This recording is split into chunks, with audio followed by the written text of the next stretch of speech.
স্বর্গ নরক নিয়ে আমাদের সবার মনেই অনেক ধরনের প্রশ্ন আছে। এই বিষয়টি দুজন ব্যক্তির কথোপকথনের মাধ্যমে উপস্থাপন করা হলো, যেখানে একজন বৈদিক ও একজন পৌরাণিক।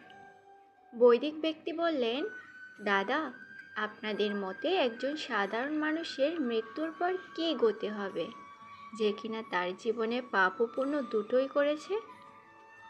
পৌরাণিক ব্যক্তি বললেন, সে তার মৃত্যুর পর পুণ্যকর্মের জন্য স্বর্গ ভোগ করবে এবং পাপ কর্মের জন্য নরকের শাস্তি ভোগ করবে। বৈদিক ব্যক্তি বললেন, আগে কোথায় যাবে, স্বর্গে না নরকে? পৌরাণিক ব্যক্তি একটু ভেবেই বললেন, নরকে যাবে আগে। সেখানে তার পৃথিবীতে করা সকল খারাপ কর্মের ফল হিসেবে শাস্তি ভোগ করবে। পরে সে তার পৃথিবীতে করা সব পুণ্য কর্মের ফল ভোগ করার জন্য স্বর্গে যাবে। বৈদিক ব্যক্তি বললেন, স্বর্গে এবং নরকে তার ভালো খারাপ কর্মের ফল তথা পুণ্য পাপ কর্মের ফল ভোগের পর সে কোথায় যাবে?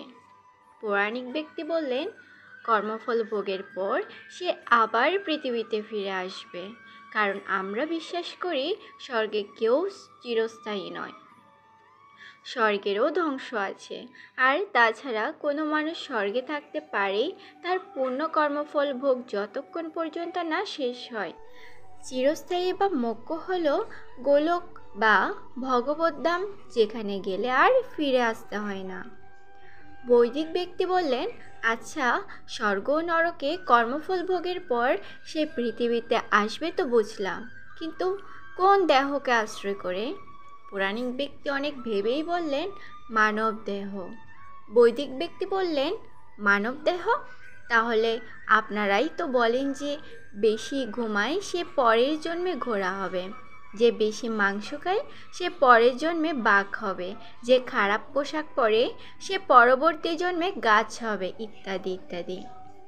আবার আপনারাই তো বলেন, কোনো পিতামাতা তার সন্তানকে ভগবত ভক্ত না বানাতে পারলে পরবর্তীতে শূকর যোনি প্রাপ্ত হবে। ভরত মহারাজ শেষকালে হরিণের প্রতি আসক্ত হয়ে গিয়েছিল বলে সে পরবর্তী জন্মে হরিণ হয়েছিল। আরও বহু উদাহরণ আছে, যেখানে আপনারাই বলেন এক জন্ম থেকে পরবর্তী জন্মে মানুষ নিম্নযোনি প্রাপ্ত হতে পারে। আপনারাই তো বলেন এই জন্মে খারাপ কাজ করলে মোক্ষ না পেলে 84 লক্ষ যোনি ঘুরতে হবে। পৌরাণিক ব্যক্তি ভেবাচিকে খেয়ে বললেন, হ্যাঁ হ্যাঁ, মানুষ তার কর্মফল অনুসারে পরবর্তীতে নিম্নযোনিও হতে পারে। বৈদিক ব্যক্তি বললেন, মানুষ যদি কর্মফল অনুসারে নিম্নযোনি প্রাপ্ত হয় তবে সেটা কোন কর্মফল অনুসারে? পৌরাণিক ব্যক্তি বললেন, কেন তার পৃথিবীতে করা কর্মফল অনুসারে? বৈদিক ব্যক্তি বললেন, তার পৃথিবীতে করা কর্মের কর্মফল তো মৃত্যুর পর আপনারা তাকে স্বর্গ নরকে দিয়েই দিয়েছেন, আবার কোন কর্মফলের কথা বলছেন? একই কর্মের ফল সে কয়বার ভোগ করবে? একই কর্মের জন্য নরকে শাস্তি পেয়ে আবার জন্মাবেও পশুজনিতে। তাহলে কি ধরে নেব নরকে কি শাস্তি কিছু কম দিয়েছিল?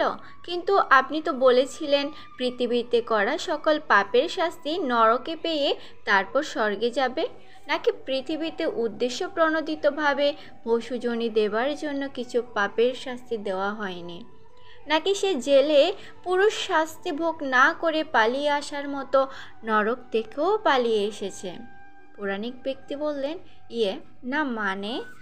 বৈদিক ব্যক্তি বললেন, দাদা, বেদের বিরুদ্ধে গিয়ে স্বর্গ নরককে আলাদা স্থান বানালেন, কিন্তু এতে তো পুরো শাস্তি দেবার ক্ষমতাও নেই, ত্রুটি রয়ে গেল বই কি? পৌরাণিক ব্যক্তি নীরব রইলেন।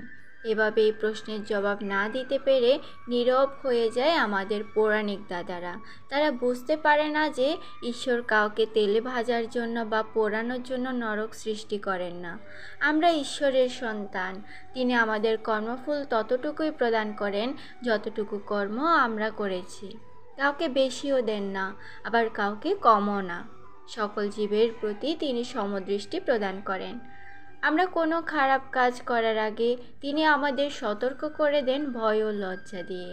এরপর যদি কোনো ব্যাধ বিরুদ্ধ কর্ম বা খারাপ কাজ করি, তবে তিনি আমাদের সেই খারাপ কর্মের ফল হিসেবে পৃথিবীতেই তা প্রদান করেন।